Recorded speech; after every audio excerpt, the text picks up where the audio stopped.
My name is Emily Carter. I am 35 years old, and I am telling this story myself. Before I tell you how everything began, I want to take you straight to the moment that broke me, and then slowly rebuilt me. It was my mother's birthday. The house smelled like vanilla cake and roasted chicken. Pink balloons floated near the ceiling. Everyone was smiling. Everyone except me. I stood near the dining table, leaning on my crutch. My left leg shook under me. The pain was sharp like tiny knives inside my bone. I tried to hide it. I always tried. Then my brother Mark walked up to me. He looked at my crutch like it made him angry. Suddenly he grabbed it. Before I could speak, before I could even breathe, he ripped the crutch from my hand. "Stop faking it," he snapped loud enough for everyone to hear. "You are just leeching." I lost my balance. My siblings laughed. Fell hard on the floor. The room went quiet for half a second. Then the laughter grew louder. My cheek pressed against the cold tile. My leg screamed in pain. I wanted to cry, but nothing came out. No one noticed the woman standing right behind them. No one knew my surgeon was there. She stepped forward calmly. She placed her hand on my brother's shoulder and said, very softly but very clearly, "End everything." My brother froze. Everyone froze. And I lay there on the floor, wondering what she meant, and what was about to happen next. Before I continued, tell me something. Where are you watching from? Canada or the United States? I want to know where my story is reaching. Now let me take you back to the beginning. I am Emily Carter, the middle child of the Carter family. I grew up in a small, neat neighborhood where every lawn was trimmed and every smile looked perfect. From the outside, my family looked loving and close. Inside, things were different. My mother, Linda Carter, loved birthdays. She loved photos, candles, and big hugs for the camera. She liked things to look happy, even when they were not. My father passed away years ago, and since then, my mother leaned heavily on my older brother Mark. Mark was strong, loud, and always sure he was right. He worked in sales and loved telling people what to do. My younger sister, Rachel, followed Mark everywhere. She laughed at his jokes, even when they hurt. She believed being kind meant agreeing with the loudest voice in the room. Then there was me. I was the quiet one, the helper, the one who stayed behind to clean up, the one who said sorry even when I did nothing wrong. 3 months before my mother's birthday, my life changed. I was in a car accident on a rainy night. Truck ran a red light. I remember the sound of metal crushing, then darkness. When I woke up in the hospital, my leg was wrapped in thick white bandages. The doctor told me my injury was serious. I would need surgery and a long time to heal. That doctor was Dr. Sarah Mitchell. She was calm. She spoke gently. She looked me in the eye when she talked. She did not rush. She told me healing takes time and that pain you cannot see is still pain. After the surgery, I could not walk without help. I used a crutch. Some days were better. Some days were terrible. My family did not understand. Mark said, "You look fine to me." Rachel said, "At least you get to rest all day." My mother said, "Try not to make everything about your leg today." So I stopped talking about it. I smiled through pain. I showed up to family dinners. I leaned on my crutch quietly and told myself to be strong. I learned something during those weeks. People are kinder when pain is loud and ugly. When pain is quiet, they doubt it. The night of my mother's birthday, I almost did not go. But I did. I wrapped my leg carefully. I wore a long dress to hide the swelling. I practiced smiling in the mirror. When I arrived, the house was full. Music played softly. Everyone hugged my mother. No one asked how I was feeling. I stood near the table, trying not to lean too hard on my crutch. That was when Mark looked at me. That was when he walked over. That was when he decided I had enough help. The rest you already know. The crutch ripped away. The words cut deeper than the fall. "Stop faking it. You are just leeching." Laughter. Rain. Floor. But here is what they did not know. Earlier that day, Dr. Sarah Mitchell had called me. She wanted to check on me after my surgery. I told her about the party. I told her I was nervous. She said, If you don't mind, I'd like to drop off some paperwork. I did not think much of it. I did not know she would arrive right at that moment. I did not know she would hear everything. As I lay on the floor, I heard her voice. Teddy. Serious. End everything. My brother's face went pale. My mother's smile vanished. No one laughed anymore. And just as I tried to push myself up, pain shooting through my leg, something else happened. Something that made the room explode with shock and fear. And that is where I will stop for now. The room exploded with noise. My mother gasped loudly. Rachel covered her mouth. Someone knocked over a chair. I was still on the floor, my heart beating fast, my leg burning like fire. Dr. Sarah Mitchell stepped fully into the room. She was not tall, but she stood strong. She wore a simple blue jacket and held a brown folder tight against her chest. Her eyes moved slowly from face to face, calm but sharp, like she was counting every breath in the room.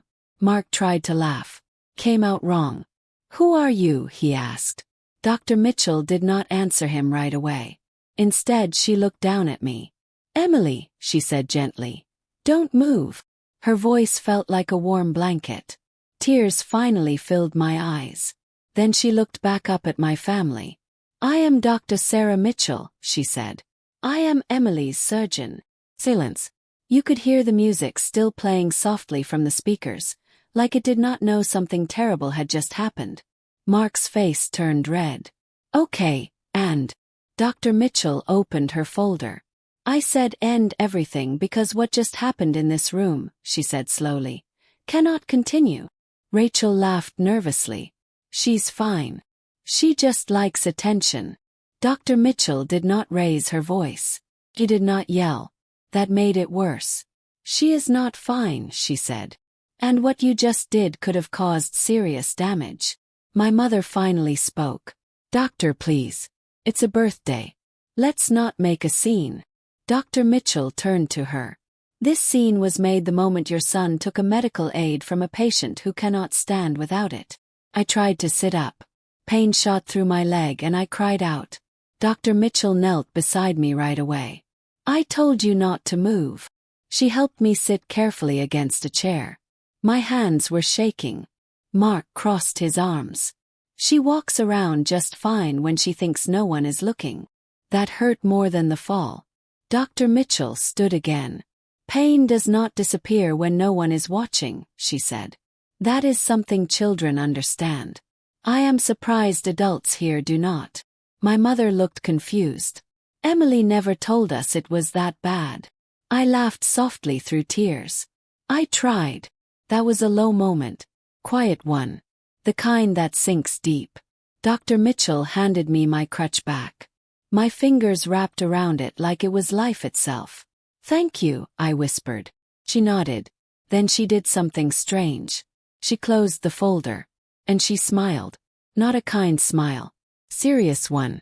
"I did not come here to argue," she said. "I came because Emily asked me to drop off medical papers." Mark rolled his eyes. "So drop them and leave." Dr. Mitchell shook her head. "I will leave soon. But before I do, I need to say this." She looked around the room. "Kindness is not loud," she said. "It is quiet. It is shown when someone is weak." Rachel shifted uncomfortably. Dr. Mitchell continued. "Laughing at pain does not make you strong. It makes you dangerous." My mother sat down heavily. This should have been the end of it. But it wasn't. Dr. Mitchell turned toward the door. "I will give you space," she said. "Emily, I will check on you tomorrow." She paused, then added, "Please don't stand alone right now." She walked out. The door closed behind her. The room felt empty. Mark scoffed. "So she brought her doctor to scare us?" Wow. That was when something inside me snapped. "I didn't ask her to come," I said quietly. Mark laughed. "Sure you didn't." Rachel shook her head. "You always do this, Emily. You make people feel bad for you." I stood up slowly, leaning hard on my crutch. "I never wanted to make anyone feel bad," I said. "I just wanted you to believe me." My mother looked at the cake. "Can we just finish the birthday?" That hurt more than anything else. I walked toward the door. No one stopped me. Outside, the night air was cold. My hands shook as I tried to unlock my car. Then I heard footsteps. Dr. Mitchell was there. "I thought you might come out," she said. "I can't stay," I said. "I'm tired." She nodded. "I understand." She hesitated, then spoke again. "Emily, healing is not just about bones. It's about learning who is safe." I looked back at the house. Laughter started again inside. "I don't think they are," I said. She gave me a small smile.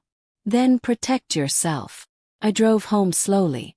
That night was quiet. Too quiet. The next morning my phone buzzed nonstop. Missed calls. Messages. Angry ones. Confused ones. Mark texted, "You embarrassed us." Rachel wrote, "Mom is crying." I turned my phone face down. That was a low point. But later that day something else happened. I received a letter. Not an email. A real letter. From a law office. My hand shook as I opened it. Before I could read the whole thing, my phone rang again. Unknown number. Answered. "Emily Carter?" A man's voice asked. "Yes. This is James Walker," he said. "I'm calling regarding an incident reported last night." My heart dropped. "What incident?" "Yes." There was a pause. "The one involving your injury. And your brother." My stomach twisted. And before I could say another word, there was a loud knock on my door, hard and sudden, that made me jump back in fear. The knock on my door was loud. Too loud. Sounded angry. I stood still for a moment, my heart pounding. My leg hurt, but fear hurt more. I looked through the small window beside the door. 2 people stood outside. One was a man in a dark jacket holding a folder. The other was a woman with a serious face and a badge clipped to her belt. I swallowed hard and opened the door slowly. "Yes." "Yes." "Emily Carter," the man said. "Yes. I'm James Walker," he said again. "This is Officer Karen Lewis. May we come in?" My hands shook, but I nodded. They stepped inside. Officer Lewis looked around my small living room. It was neat, quiet, and smelled like tea. James pointed to the couch. "Please sit." I sat carefully, using my crutch. My leg throbbed.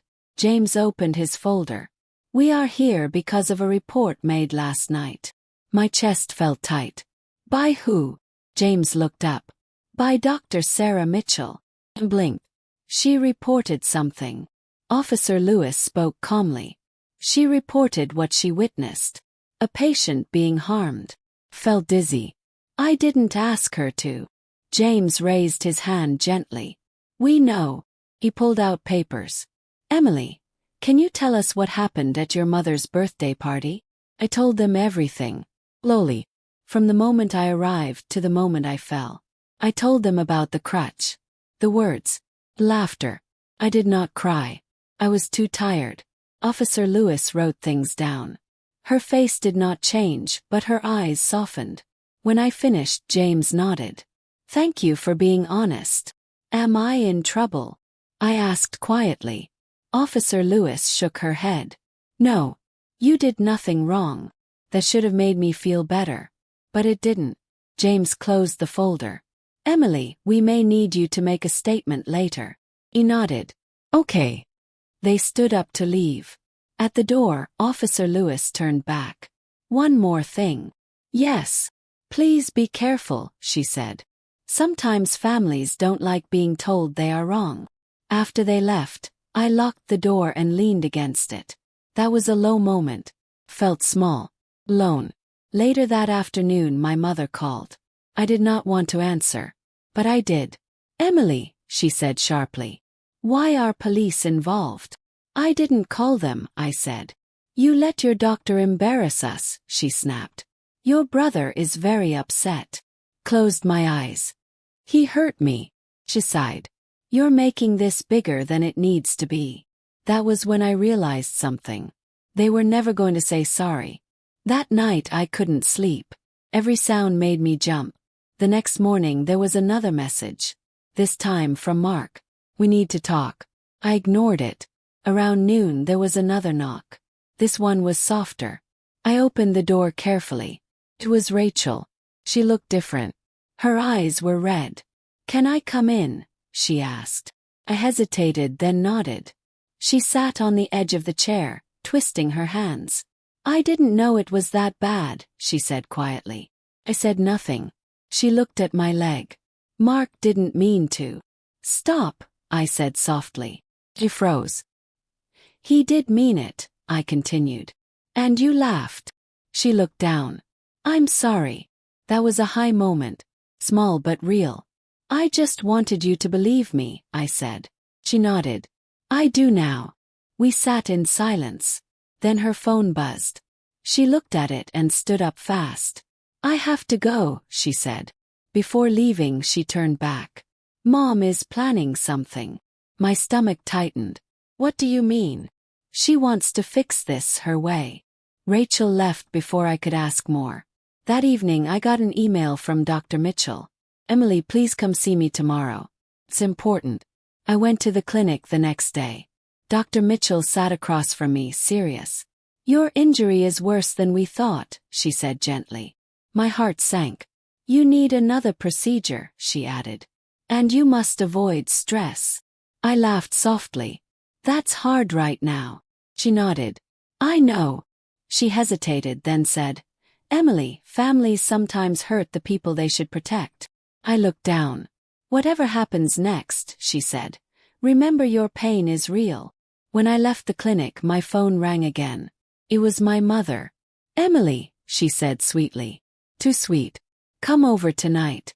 Let's talk like adults." I didn't trust that voice. But a part of me still hoped. I went. When I arrived, the house was quiet. No music, no cake. Just my mother and Mark sitting at the table. "Sit," my mother said. I stayed standing. Mark smiled. Not a nice smile. "We need to clear things up," he said. My heart beat fast. My mother folded her hands. "Emily, this whole thing has gone too far." I opened my mouth to speak. And suddenly Mark stood up, slammed his hand on the table, and said something that made my blood run cold. Something that told me this was not over. Something that made me realize I was not safe there at all. Mark's hand slammed hard on the table. "You are ruining this family," he said. His voice was low, but it was full of anger. The kind of anger that does not listen. My mother did not stop him. She just sat there looking tired. I felt my chest tighten. My leg hurt, but I stood straight. "I didn't ruin anything," I said softly. "I just told the truth." Mark laughed. "You love playing the victim." "I fell on the floor," I said. "You took my crutch." "So what?" he snapped. "You weren't going to die." My mother raised her hand. "Enough." She looked at me. "Emily, we need peace. This fighting is bad for everyone." I nodded slowly. "I agree." Her eyes softened. "Good. Then let's fix it." I waited. She took a deep breath. "We want you to stop talking about what happened." My stomach dropped. "Stop?" Yes. Mark leaned forward. "No police. No doctors. No more drama." I stared at them. "You want me to lie?" My mother shook her head. "We want you to move on." I felt something break inside me. "I can't," I said. "I'm still in pain." Mark stood up again. "You are always in pain." I grabbed my crutch tighter. My mother stood too. "Emily, if you don't let this go, things will change." That scared me. "What do you mean?" I asked. She looked away. "We help you. We support you." "You don't," I said quietly. Mark pointed at me. "See. This is why." I turned toward the door. "Don't walk away," Mark said. "I am leaving," I replied. As I reached the door, my mother spoke again. "If you walk out," she said, "don't expect us to be there for you." Pause. Then I opened the door and left. That was a high moment. Chose myself. Outside, the night air felt cold but clean. I sat in my car and cried. Not loud. Just quiet tears. I drove home slowly. The next few days were strange. No calls. No messages. The silence hurt, but it also gave me space. Dr. Mitchell checked on me often. She reminded me to rest. She reminded me I mattered. Rachel texted once. I'm scared. Mark is angry. I replied, so am I. Then something unexpected happened. I got a call from my job. Emily, my manager said, we heard about your injury. Take all the time you need. Thanked her. That night I slept better. But peace never lasts long. 3 days later there was another knock on my door. I looked through the window. It was my mother. Alone. I opened the door slowly. She looked smaller somehow. Can I come in? She asked. I stepped aside. She sat on the couch, holding her purse tightly. I didn't sleep, she said. I said nothing. She looked at my leg. Does it still hurt? Yes, I answered. She nodded. I didn't know how bad it was. That was a low moment. I tried to tell you, I said. She sighed. Mark is under a lot of stress. Closed my eyes. So am I. She looked up quickly. I came to help. How? Asked. She hesitated. We can make this go away. My heart sank again. You mean hide it, I said. She reached for my hand. Pulled back. Emily, she whispered. Families protect each other. Families don't laugh when someone falls, I said. She started to cry. That almost broke me. Almost. She stood up suddenly. If you keep pushing this, you will lose us. I looked at her calmly. I already did. She left without another word. That night my phone buzzed. Unknown number. Answered. Emily, a man said. This is James Walker again. My heart raced. Yes. There's been a new development, he said. My hands went cold. What kind? There was a complaint filed, he said. Against you. What? I whispered. He paused. Your brother claims you are lying about your injury. Felt sick. He says you are trying to hurt the family. Tears filled my eyes. I'm not, I said. I know, James replied. But things are getting serious. After the call I sat in the dark. That was a low moment. The next day, Dr. Mitchell asked me to come in. Her face was tense. Emily, she said, your family contacted the hospital. My heart stopped. What did they say? Asked. They questioned your injury, she said carefully. Anger burned in my chest. And? Asked. She leaned forward. And they crossed a line. She stood up and grabbed her folder. I warned them once, she said. Now things change. I didn't understand. Later that evening there was loud noise outside my apartment. Shouting. I looked out the window. Mark's car was there. My heart pounded. I grabbed my phone. Before I could dial, there was a hard knock on my door. Not soft. Not polite. Angry. Emily! Mark shouted. Backed away. Open the door, he yelled. Froze. Then I heard another voice. Strong. Step away from the door. I opened my eyes. Dr. Sarah Mitchell stood in the hallway. Behind her were 2 uniformed officers. Mark turned pale. And that was the moment I knew everything was about to change in a way none of us could stop. The hallway was bright and silent. Mark stood frozen. His mouth was open but no words came out. Dr. Sarah Mitchell stood tall in front of him. Her face was calm, but her eyes were firm. The 2 police officers stood just behind her. Step back, one officer said. Mark raised his hand slowly. This is a family matter. Dr. Mitchell shook her head. No, this is a safety matter. I stood inside my apartment, shaking, my crutch tight in my hand. Emily, Dr. Mitchell said gently without turning around. Are you okay? He nodded. I think so. The officers asked Mark to move away from the door. He tried to argue, but they did not listen. That was a high moment.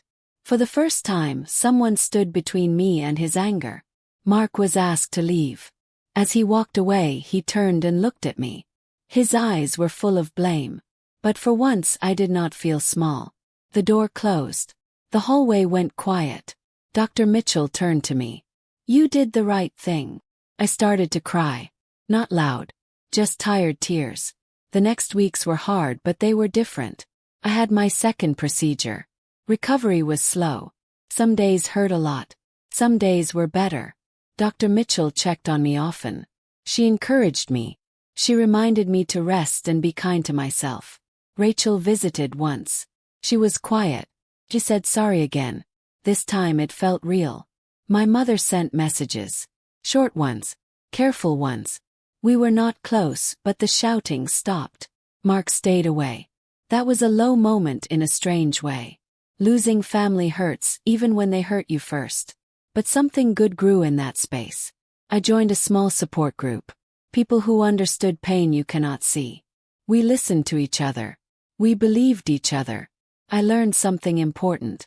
Kindness is choosing not to hurt someone when you have the power to do so.